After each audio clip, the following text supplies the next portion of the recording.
Thanks for tuning in. Please like, subscribe, and check out my Instagram for cool science and not science stuff. And a big thank you to my patrons on Patreon for your contributions to my channel. Welcome back to Biochemistry on Catalyst University. My name is Kevin Tokoff. Please make sure to like this video and subscribe to my channel for future videos and notifications. In this video, we're going to be looking at glycolysis and several pathways that are connected to glycolysis either directly or indirectly. So the goal here in this video, and actually the next few videos, is really to just get an understanding of basic metabolism and look visually at how everything kind of fits together. So a few things here. Here's glycolysis. We'll talk about that in a minute. Any enzyme that I have written in blue is just a normal Michaelis-Menten enzyme with Michaelis-Menten kinetics. The purple enzymes are ones that are subject to allosteric regulation, which will become more important actually in a few videos when we look at the allosteric engine of the cell. And then these little triangles right here represent keys, and you can see what they represent, what we get out of a pathway or what we lose in some cases. So we start with glucose, and glucose is converted to glucose 6-phosphate through the action of this enzyme, which is hexokinase. So from glucose all the way down here to fructose 1,6-bisphosphate, this is what some people call the preparatory phase of glycolysis or the investment phase. Right? We have to invest money if we want to make more money in the long run. So you've heard that phrase, you have to spend money to make money. Well, in this phase right here, we're actually spending money, and the money is ATP. So where you see this pink triangle, this is where we have to use an ATP in order to perform the reaction, meaning we lose an ATP, so -1. So hexokinase uses ATP to phosphorylate glucose to make glucose 6-phosphate, okay? And then glucose 6-phosphate is isomerized to fructose 6-phosphate by the action of phosphoglucoisomerase. And then fructose 6-phosphate is converted to fructose 1,6-bisphosphate through the action of phosphofructokinase. This, again, is another enzyme where we have to utilize an ATP to perform the reaction. Notice the precursor has 1 phosphate, this one has 2. So again, at this point, from glucose down to fructose 1,6-bisphosphate, we've used 2 ATP, so we've lost a net of 2 at this point. You'll also notice we have 2 allosteric enzymes in this sequence. So hexokinase is the first one, that's allosterically regulated. Also, phosphofructokinase is allosterically regulated. Of the two, phosphofructokinase, or PFK, is much more strongly regulated. So this is a much stronger control point of glycolysis, and we'll talk about why that is in a couple minutes. Now, fructose 1,6-bisphosphate has to be split, okay? This molecule is 6 carbons. We're going to split it into 2 3-carbon fragments. Okay? So that's done by the action of fructose 1,6-bisphosphate aldolase, or sometimes just called aldolase. And it splits it into 2 compounds. One is glyceraldehyde 3-phosphate, or G3P. The other is DHAP, or dihydroxyacetone phosphate, sometimes called glycerone phosphate, but the most common name is dihydroxyacetone phosphate, or DHAP. Now the DHAP does no good in its current form, so it has to be converted to glyceraldehyde 3-phosphate, and this is done through an enzyme called triose phosphate isomerase, which just performs an isomerization reaction to convert DHAP to G3P. So the net effect of this split by aldolase plus this additional TPI enzyme are 2 glyceraldehyde 3-phosphates. So we've gone from a 6-carbon molecule and splitting it into 2 3-carbon molecules. You've often heard probably that glycolysis is a pathway where we take a 6-carbon molecule and split it into 2 3-carbon molecules. This is where that split occurs. And in fact, once we get to G3P, we actually now have 2 of everything per glucose, right? 1 glucose gives us 2 G3Ps. And now from this point on, everything is the payoff phase of glycolysis. So we had to spend money to make money. We spent the money up here by wasting 2 ATPs. Shouldn't call it a waste, but we used them. Now we're going to get out more ATP and end up with a net yield. So again, everything here happens twice, but I'm only going to talk about it as if it happens once. So glyceraldehyde 3-phosphate is converted to 1,3-bisphosphoglycerate by the action of glyceraldehyde 3-phosphate dehydrogenase. In this reaction, we get out an NADH. So because there's two of these reactions, we actually get out a net of 2 NADH. And then 1,3-bisphosphoglycerate is converted to 3-phosphoglycerate by the action of phosphoglycerate kinase. This is a step where we actually get an ATP. So that's what the green arrow is, plus an ATP. Right? But there's two of these reactions, so at this point we have 2 ATP that are made. Well, we lost 2 up here. We gained 2 at this step, so now we're at a net of 0. So we've now broken even. Then 3-phosphoglycerate is converted to 2-phosphoglycerate by phosphoglycerate mutase. And then 2-phosphoglycerate is converted to phosphoenolpyruvate by enolase. And then phosphoenolpyruvate is converted to pyruvate by the action of pyruvate kinase. This step also gives us an ATP, but because there's 2 of them, we get 2 ATP. So what has happened here? Well, we burned 2 ATP up here, so -2. Then we gained 4 ATP here, so 4 plus a -2 is a net of 2 ATP. So if we look at our yield from glycolysis per 1 glucose, we actually get 2 net ATP. We lost 2 in the preparatory or investment phase, and we gained 4 in the payoff. So that's a net of 2 ATP gained. We also gained 2 NADH. NADH is a coenzyme, or a reduced coenzyme, that's actually used later on in the electron transport chain to generate massive amounts of ATP. So it's going to go to the mitochondria. We'll look at that in a later video. But those 2 NADH come from this step, glyceraldehyde 3-phosphate dehydrogenase, where we get 1 NADH per reaction, but there's 2 reactions, so we get 2 NADH. Okay? We could also include in the yield 2 pyruvates, and we'll see this more in the next video, but the pyruvates then get converted to acetyl-CoA by pyruvate dehydrogenase. So again, per glucose, we get 2 acetyl-CoAs. Also notice down here that pyruvate kinase and pyruvate dehydrogenase are both allosteric enzymes. But remember, pyruvate dehydrogenase is not a part of glycolysis. It comes after that, and it's actually located in the mitochondria. Glycolysis is cytosolic. It's also worth mentioning that this pyruvate dehydrogenase enzyme per reaction also produces NADH. So because we're converting 2 pyruvates to 2 acetyl-CoAs, we also get 2 NADH from this step, but we'll talk about that in the next video. So there's glycolysis for you. Now we're going to start to see how other pathways kind of fit in. So let's suppose we have triglycerides or glycerophospholipids, sometimes just called phospholipids. Well, we can use an enzyme called a lipase or a phospholipase, depending, and we can cleave off this glycerol backbone, and we can get off a fatty acid, right? And then the fatty acid, which is denoted here by the number of carbon atoms, can enter a fatty acid oxidation pathway. The most common one is beta-oxidation. And in beta-oxidation, every round of it removes 2 carbons. So if we started, for example, with a 16-carbon fatty acid, we're going to go through 1 round of beta-oxidation, we remove 2 carbons, and we're down to 14 carbons, right? We go through another round of beta-oxidation, now we're down to 12 carbons. Right? So every time you lose 2 carbons. But for every round of beta oxidation, which is a series of 4 enzymes, by the way, we get certain things out of it. So when we go from 16-carbon fatty acid to a 14-carbon fatty acid, we get out an NADH, an FADH2, and a molecule of acetyl-CoA. Because where did those 2 carbons go? Well, those 2 carbons became an acetyl-CoA.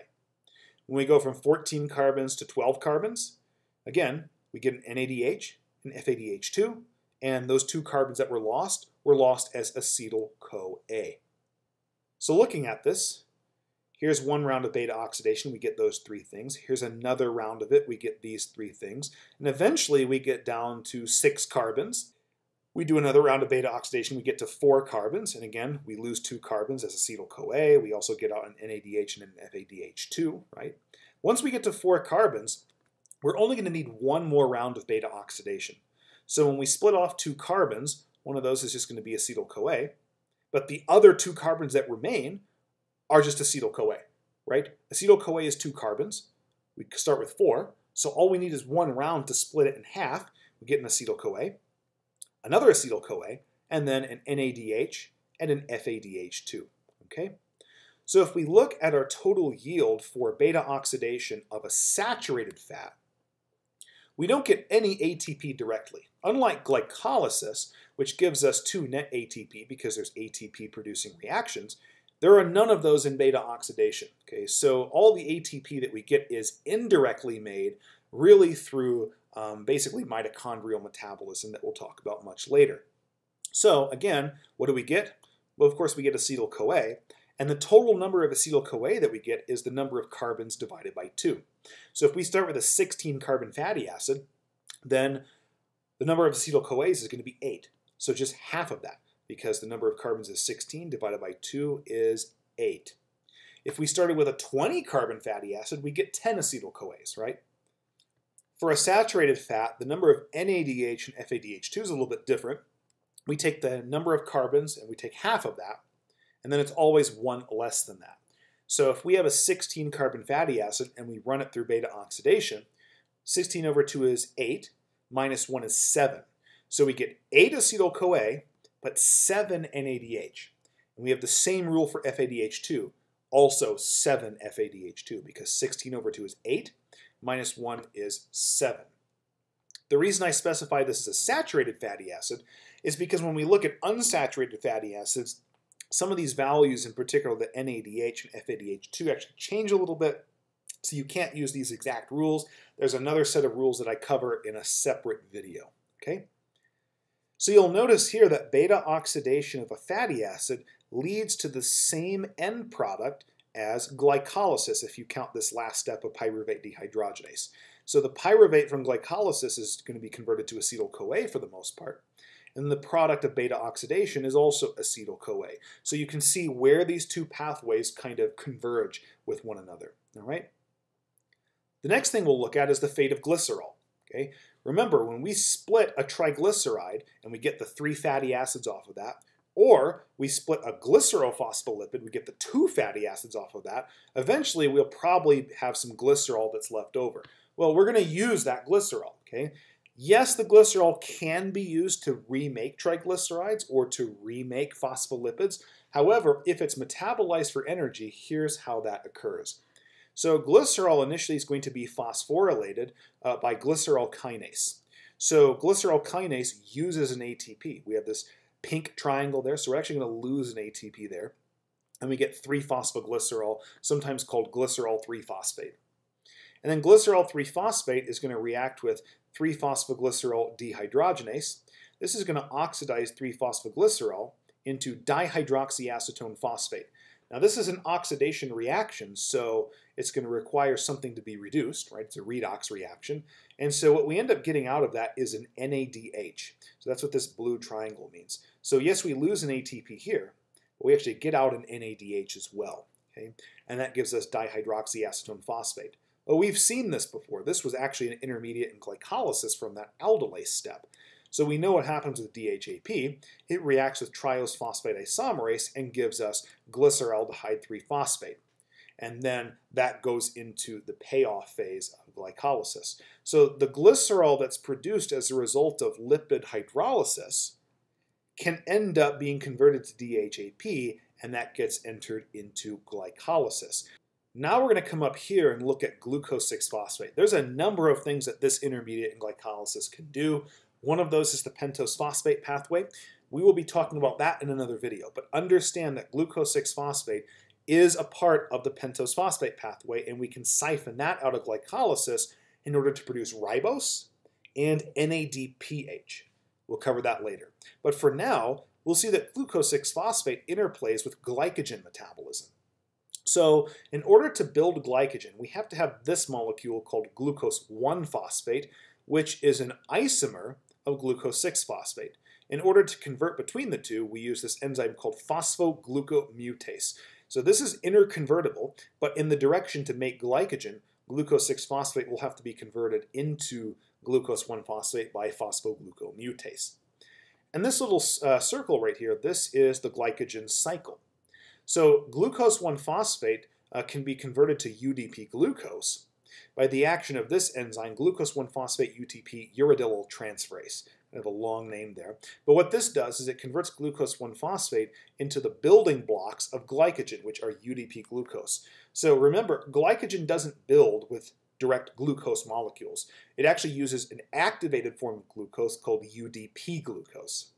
And then you can see here, here's glycogenin and glycogen synthase. Now, glycogenin is initially what's used, and then glycogen synthase does the rest. We cover that in other videos, so make sure to take a look in my channel. But here is glycogen synthase, which uses UDP glucose to make the polymer glycogen, which is, of course, the storage form of glucose. Then, glycogen eventually can be broken down back into glucose 1-phosphate, and that's through the action of glycogen phosphorylase. So once we built the glycogen, at some point we probably want to break it down, right? So it's broken down mostly into glucose 1-phosphate. There is a small amount of it that'll actually be broken down into glucose, and if you're curious about that, again, I have those videos on my channel. Just search for glycogen. Now you'll notice in this little cycle right here, we have both glycogen synthase and glycogen phosphorylase that are allosterically regulated. This makes sense because something as important as storing glucose away as glycogen for later, that should be tightly regulated, and it is by the regulation of these two enzymes. These two enzymes are also hormonally regulated and covalently regulated, but they are allosteric enzymes. Now, this might seem kind of random here, but let's look at lactose. Okay, lactose is milk sugar. For people that consume dairy, the carbohydrate that's in that is lactose. And lactose can be broken down by this enzyme, which is sometimes termed beta-galactosidase. That should be a beta. Beta-galactosidase, which we normally just call lactase. Okay, this is an enzyme in the small intestine that breaks down lactose. And it uses water to perform a hydrolysis, and it splits lactose into glucose, which of course can enter glycolysis, and galactose, which will also enter glycolysis through a feeder pathway. Feeder pathways we will discuss later. So lactase, or beta-galactosidase, is actually an allosteric enzyme. It's regulated by a very large protein that we're about to talk about, but that's still allosteric regulation. Okay? Now, by itself, beta-galactosidase is just lactase. Okay? If that enzyme is by itself not bound to its regulator, it's just lactase, and it breaks down lactose into glucose and galactose, as we can see. However, particularly in women, it has a more important function, and that is the synthesis of lactose. Okay?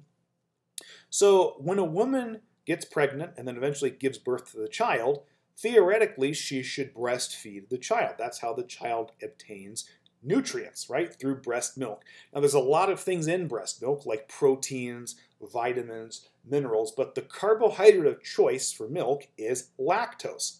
So the woman has to be able to make lactose in order to have fully functional breast milk. So what women can do is they can isomerize UDP glucose into UDP galactose. This is done through an enzyme called UDP glucose 4' epimerase. So it converts UDP glucose into UDP galactose. Now, childbirth stimulates the production of prolactin. This is a hormone that's released by the anterior pituitary. And then prolactin stimulates the production of this protein called alpha-lactalbumin. Alpha-lactalbumin is the allosteric protein regulator of beta-galactosidase. Remember, by itself, beta-galactosidase just functions as lactase. It breaks down lactose. However, here's the important thing. When alpha-lactalbumin binds to beta-galactosidase, it changes the function of that enzyme. So this is a bifunctional enzyme. When alpha-lactalbumin binds to beta-galactosidase, it no longer functions as a lactase. It actually functions as a lactose synthase, and it more or less reverses this reaction. Okay? So UDP glucose will be combined with glucose, and that forms lactose. Now there's a simple reason here why men don't produce lactose, and women only sometimes produce lactose, in particular when they're breastfeeding. It's because beta-galactosidase only becomes lactose synthase when in the presence of alpha-lactalbumin. Well, alpha-lactalbumin is only present or produced when there's adequate prolactin, and that's only produced when there's childbirth and basically when the infant is breastfeeding. Okay, so that occurs after childbirth. So hopefully this video gave you a good overview of this part of metabolism, in particular how things are integrated around glycolysis. And there's of course other pathways we didn't talk about, but hopefully it gives you a good overview. In the next video, we'll talk about the pentose phosphate pathway and feeder pathways to glycolysis. And then after that, we'll look at the fate of acetyl-CoA and see how it enters the Krebs cycle. Please make sure to like this video and subscribe to my channel for future videos and notifications. Thank you.